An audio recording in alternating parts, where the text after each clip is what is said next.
Hello friends, parents and students, how are you all? I hope you would be all fine. I am your English coach Manav Sharma. Once again you are most welcome in Dayanand online classes. और आज के video में मैं आपको ऐसी quotation बताने वाला हूं जो आपकी ज़िंदगी बदल के रख देंगी। अगर आपने वो कोटेशंस अपनी ज़िंदगी में उतार ली तो वो कोटेशंस आपको ऊंचाइयों तक चढ़ा देंगी। और अगर आपने उन कोटेशंस को आत्मसात कर लिया, if you assimilate the quotations in your life, जब भी आप कोई काम करने जाएं उन कोटेशंस को याद कर लें, आपको कभी कोई प्रॉब्लम नहीं आएंगी। ऐसी बहुत सारी कोटेशंस आपको इस वीडियो में और आगे आने वाले वीडियो में मैं बताने वाला हूं। तो शुरुआत करते हैं बिना देरी के उन कोटेशंस की। आपको हर कोई बोलता होगा be positive, be positive, be positive, लेकिन पॉजिटिव है होना ही अच्छी बात नहीं है, ज़्यादा सोचना ही अच्छी बात नहीं है। बहुत कहते हैं कि बहुत सोच समझ के काम करो, first think then take action. तो don't be paralysis by analysis. इसका मतलब क्या है? बहुत ही बेहतरीन कोटेशन है आपके लिए ये कि don't be paralysis by analysis, यानी don't be over thinking. Means ज़्यादा मत सोचिए, बहुत ज़्यादा मत सोचिए। सोचिए, सोचना ज़रूरी है, लेकिन इतना ज़्यादा भी नहीं कि हम वो काम को अंजाम ही नहीं दे पाएँ, बस केवल सोचते रहें। हम में से बहुत लोगों की आदत होती है कि हम बहुत ज़्यादा सोचते रहते हैं। इसलिए फर्स्ट कोटेशन आपकी लाइफ में उतार लो कि बहुत ज़्यादा मत सोचो। ओवरडोज नहीं होना चाहिए, किसी भी चीज़ की अधिकता हमेशा नुकसानदायक ही होती है। फिर आपको लोग कहते होंगे कि बहुत जल्दी करो, या हम ये सुनते आते होंगे कि बहुत जल्दी करो, लेकिन जल्दी का काम भी शैतान का होता है। इसलिए हैस्ट मेक्स वेस्ट, ये भी एक कोटेशन है। और इसको हम दूसरे तरीके से कह सकते हैं एक्सटिंक्ट बाय इंस्टिंक्ट। मीन्स जल्दी का काम शैतान का, जो जल्दी काम करते हैं वो हमेशा बिगड़ता है। हैस्ट मेक्स वेस्ट, ये दूसरी कोटेशन है आपके लिए जो आपके जीवन में बहुत ही महत्वपूर्ण साबित होने वाली है। लेकिन फिर अब करना क्या चाहिए? ज़्यादा भी नहीं सोचना चाहिए, जल्दबाजी भी नहीं करनी चाहिए। तो फिर हमें किस प्रकार से चीज़ करनी चाहिए? एक बैलेंस तरीके से हमें सोचना चाहिए। इसलिए एक इंग्लिश में कोटेशन बनी है। कौन सी कोटेशंस? एनालाइज बिफोर फाइनलाइज, यानी कोई भी फाइनल करने से पहले, कोई भी निर्णय पे पहुंचने से पहले हमें थोड़ा एनालाइज कर लेना चाहिए उसका। थोड़ा, ज़्यादा नहीं। ज़्यादा के लिए फिर मैंने वही चीज़ बताई कि ज़्यादा नहीं करना एनालाइज। अगली कोटेशंस आती हैं प्रैक्टिस पे, अपनी विल पावर पे। Practice makes a man perfect. You know, हम बार बार अगर किसी चीज़ को याद करते हैं, बार बार हम किसी चीज़ की प्रैक्टिस करते हैं तो हम उसमें परफेक्ट हो जाते हैं। इसीलिए ये कहा गया है repetition is the mother of skill. Next जो कोटेशन है वो है repetition is the mother of skill. वो practice makes a man perfect, इसके आप बिहाफ में भी ये चीज़ बोल सकते हैं। Repetition is mother of the skill, यानी अगर बार बार कोई रिपीट आप करोगे, कोई किसी चीज़ को बार बार उसकी प्रैक्टिस करोगे तो वो स्किल बन जाती है। लेकिन ये ध्यान रखिएगा, the better you practice, the more you practice, the better you will become. The more you practice, the better you will become.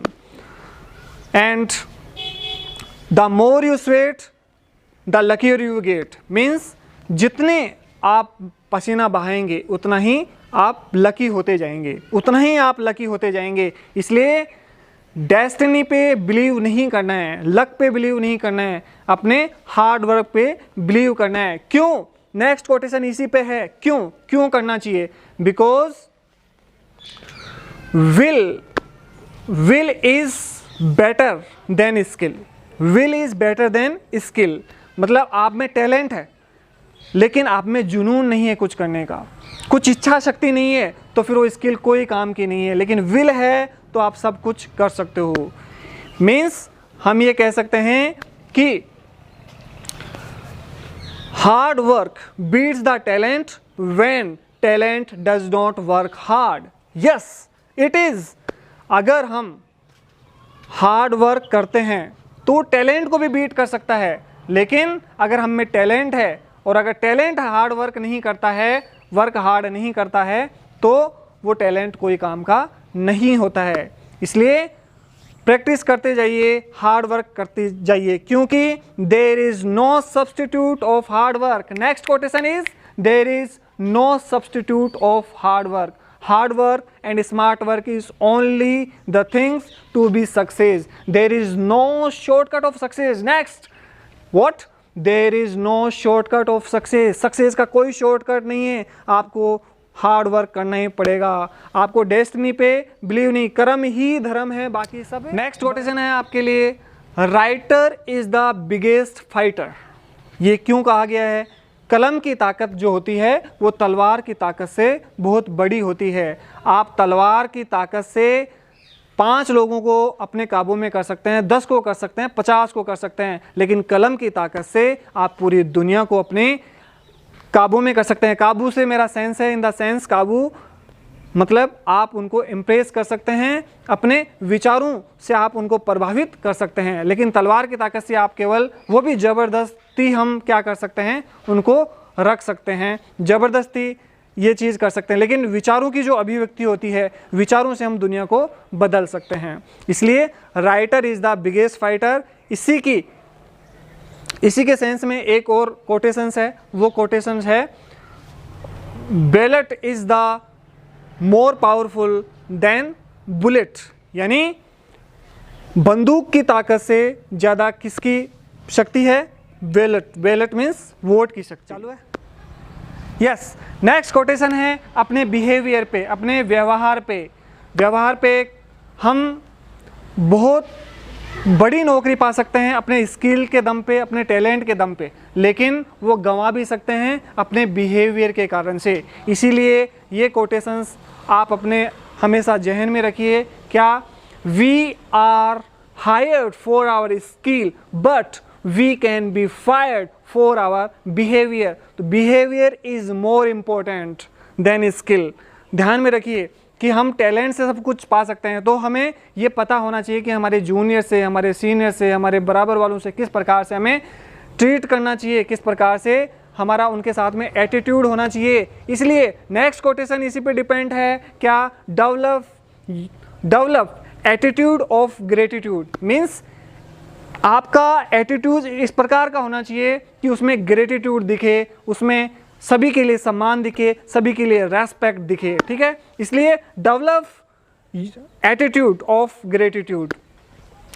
Next है आपके लिए टीम वर्क पे. Team work makes dream work. If you want to fulfil your dream then you have to go all together. यानी team के साथ में आपको चलना पड़ेगा. नेक्स्ट है इंस्पिरेशंस पे. यानी हम जीवन में बहुत बार डिप्रेस भी हो जाते हैं, बहुत सारे हमारे सामने समस्याएं भी आ जाती हैं, लेकिन हम उनसे किस प्रकार से उनको रिमूव कर सकते हैं, वो है केवल इंस्पिरेशन के माध्यम से.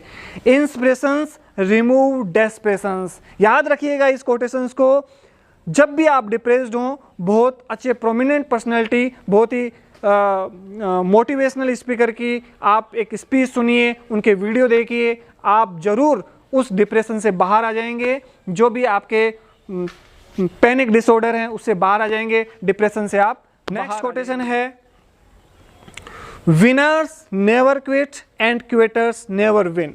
मीन्स क्या है कि जीतने वाले जो हैं वो मैदान नहीं छोड़ते हैं और मैदान छोड़ने वाले कभी जीतते नहीं हैं. तो ये याद रख लीजिए कोटेशंस.